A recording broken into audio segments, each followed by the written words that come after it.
नमस्कार, बहुत स्वागत है आप सभी का। आप देख रहे हैं इंडिया न्यूज हरियाणा। आपके साथ मैं हूं ममता तिवारी। शुरुआत करते हैं खबरों की फटाफट अंदाज में। पीएम के गुजरात दौरे का दूसरा दिन आज। प्रधानमंत्री नरेंद्र मोदी के गुजरात दौरे का आज दूसरा दिन है। इस दौरान पीएम मोदी केवड़िया में मिशन लाइफ का शुभारंभ करेंगे। इस मौके पर संयुक्त राष्ट्र महासचिव एंटोनियो गुटेरेस भी मौजूद रहेंगे।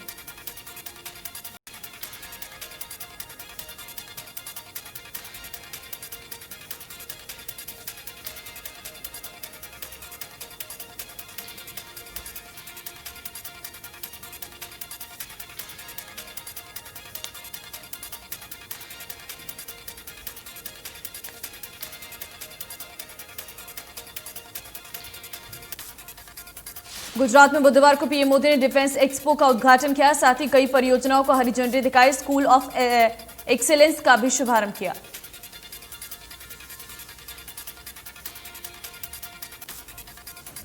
बेंगलुरु में 3 दिन से हो रही बारिश से बाढ़ जैसे हालात हो गए। बुधवार को कई तेज बारिश के कारण रिहायशी इलाकों में सड़कें जाम हो गई और पानी और बिजली की लाइनें टूट गई।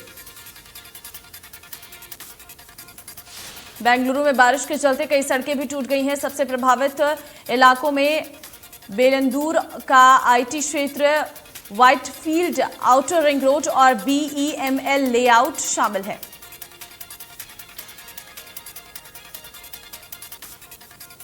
हरियाणा में कैबिनेट मंत्री चौधरी रणजीत सिंह चौटाला आज सिरसा के रानिया के कई गांवों का दौरा करेंगे और कार्यकर्ताओं से मुलाकात करने के बाद मीडिया से रूबरू होंगे।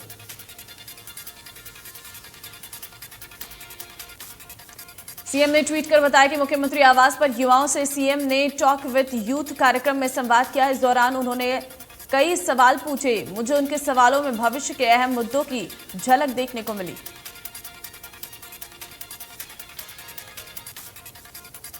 चंडीगढ़ में मुख्यमंत्री मनोहर लाल की ओर से कैबिनेट की एक बैठक हुई। बैठक में कुल 12 एजेंडे रखे गए, जिसमें से 11 एजेंडे स्वीकृत हुए।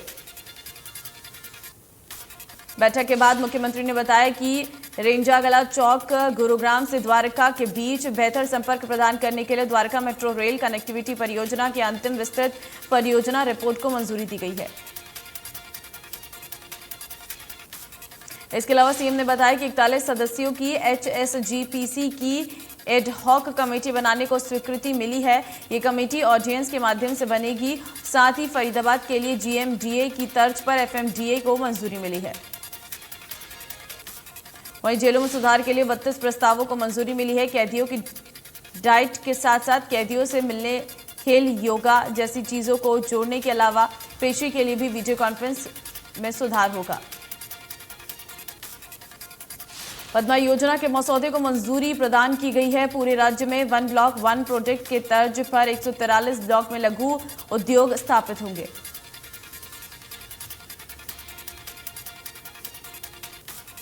प्रदेश भाजपा अध्यक्ष ओम प्रकाश धनखड़ ने की भाजपा के राष्ट्रीय अध्यक्ष जेपी नड्डा से मुलाकात। भाजपा अध्यक्ष जेपी नड्डा के आवास पर ही मुलाकात हुई।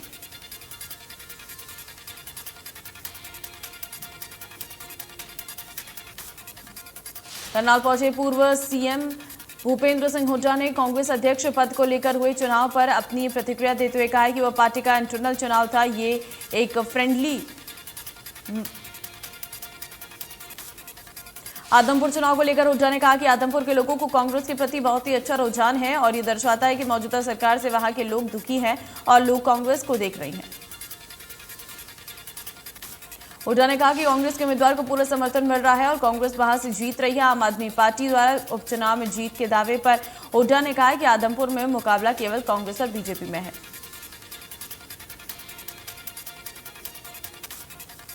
गृह मंत्री अनिल विज ने कांग्रेस अध्यक्ष पद के चुनाव को लेकर कहा कि कांग्रेस के अध्यक्ष पद का चुनाव गांधी परिवार के रिमोट के जरिए हुआ है। वरिष्ठ भाजपा नेता एवं कुरुक्षेत्र सांसद नायब सिंह सैनी ने कांग्रेस पार्टी को पिछड़ा वर्ग विरोधी करार दिया है। उन्होंने कहा है कि पिछड़ों की आवाज को लाठियों से दबाने वाले भूपेंद्र हुड्डा को समाज से माफी मांगनी चाहिए।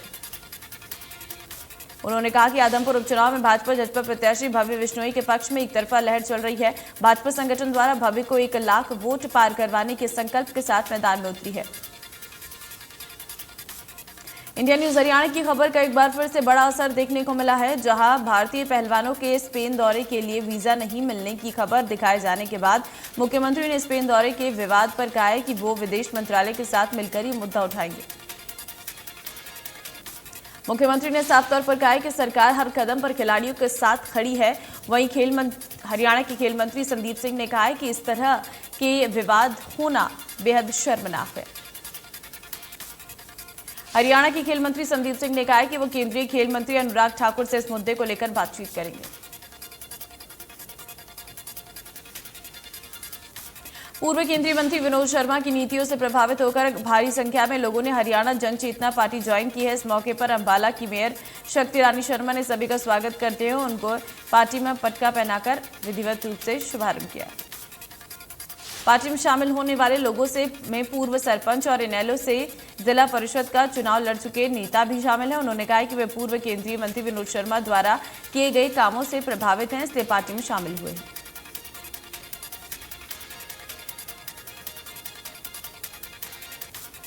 हरियाणा प्रदेश को एजुकेशन का हब बनाने या शिक्षा के क्षेत्र में नंबर 1 बनाने के सरकार के दावे राजकीय मॉडल संस्कृति विद्यालय में ही फुस्त हो रही हैं। संस्कृति विद्यालयों में शिक्षकों का टोटा है।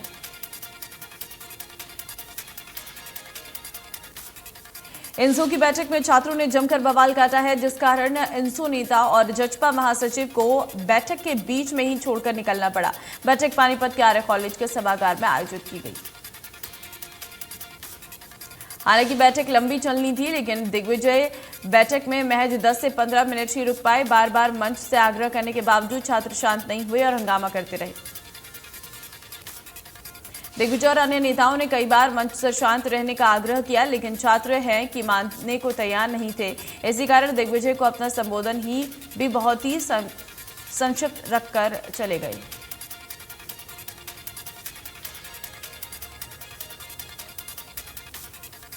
फरीदाबाद नगर पालिका के कर्मचारी अपनी मांगों को लेकर हड़ताल पर हैं। प्रदर्शन करे कर्मचारियों को कहना है कि उनकी 4 महीने से तनख्वाह नहीं मिल रही है। कर्मचारी नेताओं का कहना है कि अगर इसी तरीके से सरकार उनकी मांगों को अनदेखा करती रही तो काली दिवाली मनाई जा रही सकती है।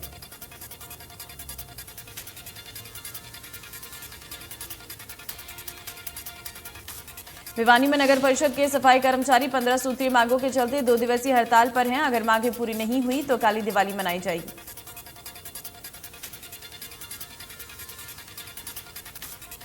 बहादुरगढ़ नगर परिषद कार्यालय में सफाई कर्मचारियों की 2 दिन की हड़ताल चल रही है। सफाई कर्मचारी ने बताया कि वो सरकार से पुराने समझौतों को लागू करवाने के लिए हड़ताल पर है। कर्मचारियों के मुताबिक कच्चे कर्मचारियों को पक्का किया जाए, ठेका प्रथा खत्म की जाए, नौकरी से हटाए गए कर्मचारियों को फिर से बहाल की जाए, साथ ही कोरोना काल में मारे जाने वाले कर्मचारियों के परिजनों को 50 लाख का मुआवजा दिया जाए।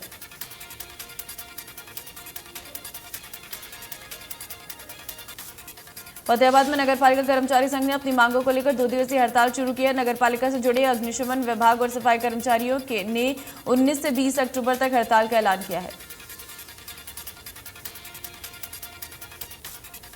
रतिया में नगरपालिका सफाई कर्मचारी और दमकल विभाग के कर्मियों ने नगरपालिका कार्यालय के अंदर 2 दिन की हड़ताल शुरू कर दी है। नगरपालिका कर्मचारियों ने प्रशासन के खिलाफ नारेबाजी करते हुए जोरदार प्रदर्शन किया और चेतावनी दी, अगर उनकी मांगों को जल्द पूरा नहीं किया गया तो वो ये हड़ताल अनिश्चितकालीन हड़ताल में बदल जाएगी। नगरपालिका कर्मचारी संघ हरियाणा के आह्वान पर नगरपालिका के प्रांगण में नगरपालिका के कर्मचारी 2 दिवसीय हड़ताल के पहले दिन हड़ताल पर बैठे रहे। इस दौरान नगरपालिका का कार्य बाधित रहा।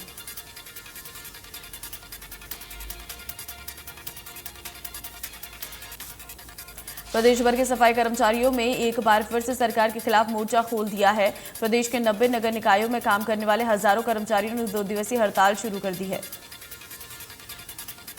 कर्मचारियों ने सरकार के खिलाफ जमकर नारेबाजी की। उन्होंने सरकार और कर्मचारियों के बीच पूर्व में हुए समझौतों को लागू करने की मांग भी की। पानीपत में देवीलाल कॉम्प्लेक्स केशव नगर निगम कार्यालय के बाहर सभी कर्मचारियों ने धरना प्रदर्शन कर सरकार के खिलाफ नारेबाजी की। कर्मचारियों ने कहा कि आंदोलन जब भी होता है सरकार की विफलता के कारण ही होता है। उनकी मांगे हैं, वे वादे किए थे, लेकिन सरकार अब उन्हें भूल चुकी है, जिसकी वजह से उन्हें आंदोलन करना पड़ रहा है।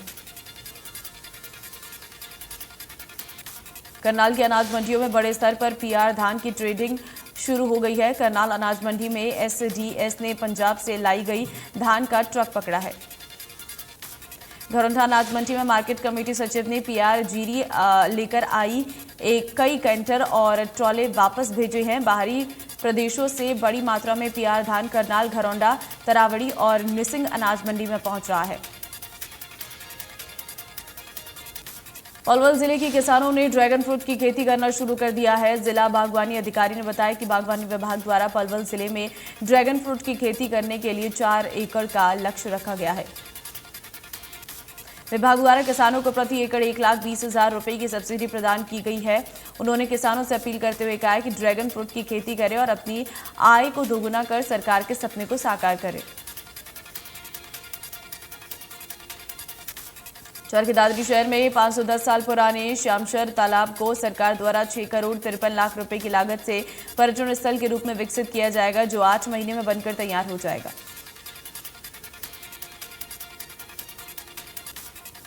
सोनीपत के लघु सचिवालय में इन दिनों जमकर भ्रष्टाचार हो रहा है और किसी भी तरह के काम लिए जनता से रिश्वत मांगी जा रही है। जब विजिलेंस ने छापेमारी की तो आरसी और एआरसी कमरा छोड़कर भाग गए।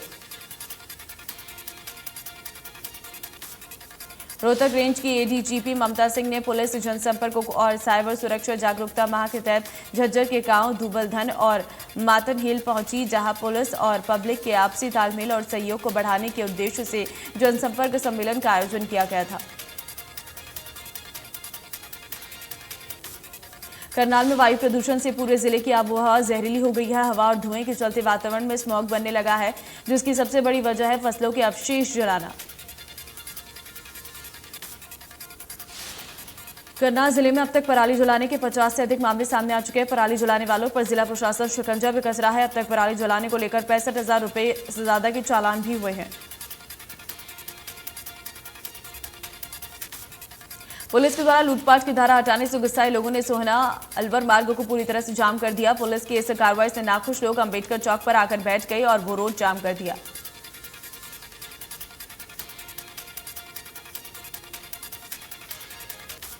पानीपत में कलयुगी बेटे ने मामूली कहासुनी के चलते कपड़े इस्त्री करने वाले प्रेस मारकर अपनी मां को लहूलुहान कर दिया। घटना तहसील कैंप के पटेल नगर की है। हमले में लहूलुहान महिला अपनी सहेली की मदद से सामान्य अस्पताल में उपचार के लिए पहुंची। घटना के बाद से आरोपी बेटा अपने बाप के साथ मौके से फरार। पंचायत चुनाव में लापरवाही बरतने वाले कर्मचारियों को लेकर जिला निर्वाचन अधिकारी एवं उपायुक्त अजय कुमार पूरी तरह सख्त हैं। इसी क्रम में पुनहाना खंड में कार्यरत ग्राम सचिव नफे सिंह को लापरवाही के चलते सस्पेंड किया गया है। उपायुक्त अजय कुमार ने कहा है कि नफे सिंह के बारे में शिकायत आई थी कि उम्मीदवारों को नो ड्यूज देने में वो परेशानी खड़ी कर रही हैं, जिसकी जांच खंड विकास एवं पंचायत अधिकारी से कराई गई तो आरोप सही पाए गए। कैथल के उपमंडल गोलाचीका के गांव दाबनखेड़ी में नशे की कमाई से बनी अवैध संपत्ति पर प्रशासन ने चलाया पीला पंजा। जैसे पुलिस ने दूसरे मकान पर कार्रवाई शुरू की तो कोशिश की तो लोगों ने जेसीबी के ऊपर ईंट और मिट्टी के ढल्ले से हमला कर दिया, जिसके लिए पुलिस को हल्का बल प्रयोग करना पड़ा। करनाल के फुसगढ़ में युवक की हत्या करने के बाद बर्बरता से उसकी आंखें निकाली गई, जिसका शव शमशान घाट में मिला है। हत्या के बाद आसपास के क्षेत्र में सनसनी फैल गई। मृतक युवक के हाथ पर सचिन लिखा है, लेकिन अब तक शिनाख्त नहीं हो पाई है। सेक्टर 32-33 थाना पुलिस ने शव को कब्जे में लेकर मामले की जांच शुरू कर दी है। चंडीगढ़ रोड स्थित पॉल मर्चेंट्स गोल्ड लोन में 3 लोग सोना लेकर लोन लेने के लिए पहुंचे, जिसके बाद बैंक मैनेजर ने जांच की तो सोना नकली पाया गया, जिसकी सूचना पुलिस को दी गई और उक्त व्यक्तियों को हिरासत में लिया गया। फतेहाबाद के अहरवा गांव में शातिर बिजली चोर का गजब कारनामा सामने आया, जहां एक व्यक्ति बिजली के खंभे को ड्रिल से काटकर बिजली की तार डालकर चोरी करता था। पूरा वीडियो सोशल मीडिया पर वायरल। अंबाला में छावनी रोड पर दिन दहाड़े लाखों की चोरी का मामला सामने आया है। चोरी उस वक्त हुई है जब परिवार घर पर नहीं था। परिवार के लोग वापस आए तो घर का सारा सामान बिखरा था, नकदी ज्वेलरी गायब थी। यमुनानगर के कांसापुर रोड पर गिफ्ट शॉप में आग लग गई। इस दौरान सारा सामान जलकर राख हो गया। आग लगने से लाखों का नुकसान बताया जा रहा। सूचना मिलते ही फायर ब्रिगेड की गाड़ियां मौके पर पहुंची और कड़ी मशक्कत के बाद आग पर काबू पाया। हालांकि अभी तक आग लगने की वजह सामने नहीं आई है। एनआईए द्वारा गैंगस्टर और ड्रग स्मगलर के ठिकानों के अलावा रेवाड़ी, भटिंडा और चंडीगढ़ में वकीलों के घर छापेमारी की गई। इसके विरोध में रेवाड़ी में बार एसोसिएशन की तरफ से वर्क सस्पेंड रखा गया। मंगलवार को एनआईए की टीम ने रेवाड़ी के गांव रालियावास में स्थित एडवोकेट अविनाश के घर छापेमारी की थी। एडवोकेट गुरुग्राम कोर्ट में प्रैक्टिस करते हैं, साथ ही वो कई नामी गैंगस्टर की कोर्ट में पैरवी भी कर रही हैं। झज्जर के एक गांव में एक युवक ने अज्ञात कारणों के चलते अपने घर में ही फांसी का फंदा लगाकर अपनी जीवन लीला समाप्त कर ली है। मृतक की पहचान पवन कुमार के रूप में हुई है।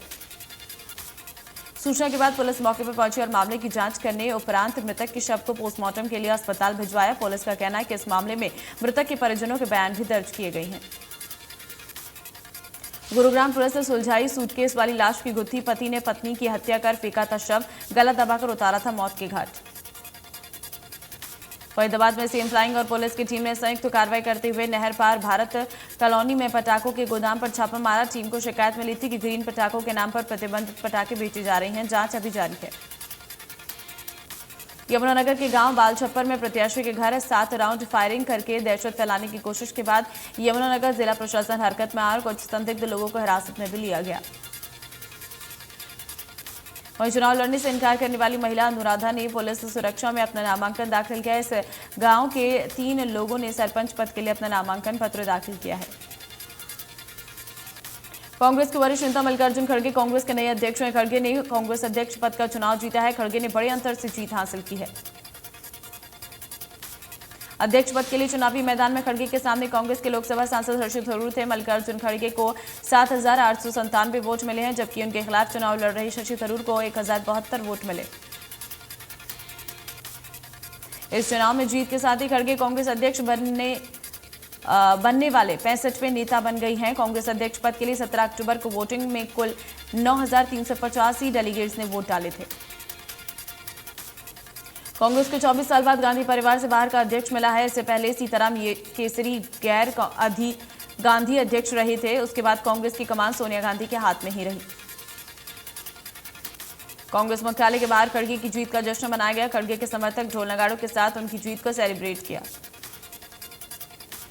पीएम मोदी ने कांग्रेस अध्यक्ष चुने जाने मल्लिकार्जुन खड़गे को बधाई दी है। पीएम ने ट्वीट कर लिखा है कि मल्लिकार्जुन खड़गे को कांग्रेस के अध्यक्ष के रूप में उनकी नई जिम्मेदारी के लिए मेरी शुभकामनाएं। उनका आगे का कार्यकाल फलदायी हो।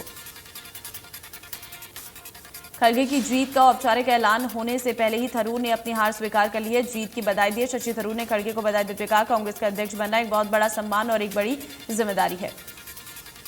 वहीं कांग्रेस नेता संजय निरुपम, पीएल पूनिया, सचिन पायलट और प्रमोद तिवारी ने खड़गे का नया अध्यक्ष चुनने जाने पर बधाई दी है। गाजियाबाद में दिल्ली की एक महिला से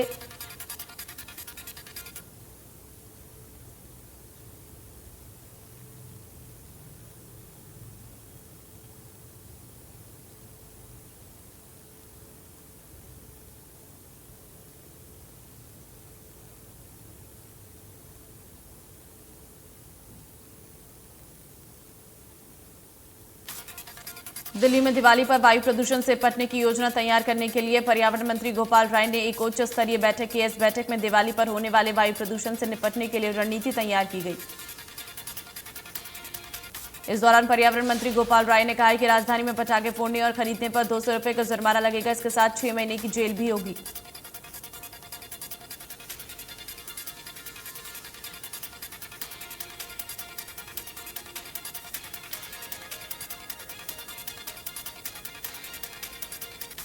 हिमाचल विधानसभा चुनाव के लिए भारतीय जनता पार्टी ने 62 उम्मीदवारों के नामों का ऐलान कर दिया। मुख्यमंत्री जयराम ठाकुर सिराज सीट से लड़ेंगे तो ऊना से सतपाल सत्ती और मंडी सदर से अनिल शर्मा उम्मीदवार।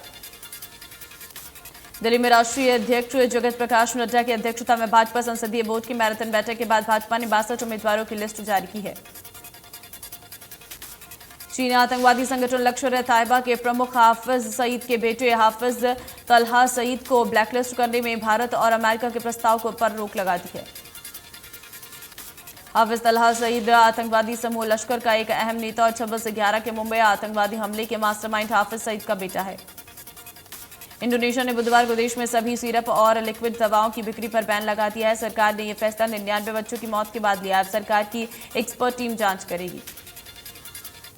ब्रिटेन की इंजीनियर मिनिस्टर सुएला ने कैबिनेट से इस्तीफा दे दिया है। चंद दिन पहले ही वित्त मंत्री वासी ने भी इस्तीफा दिया था।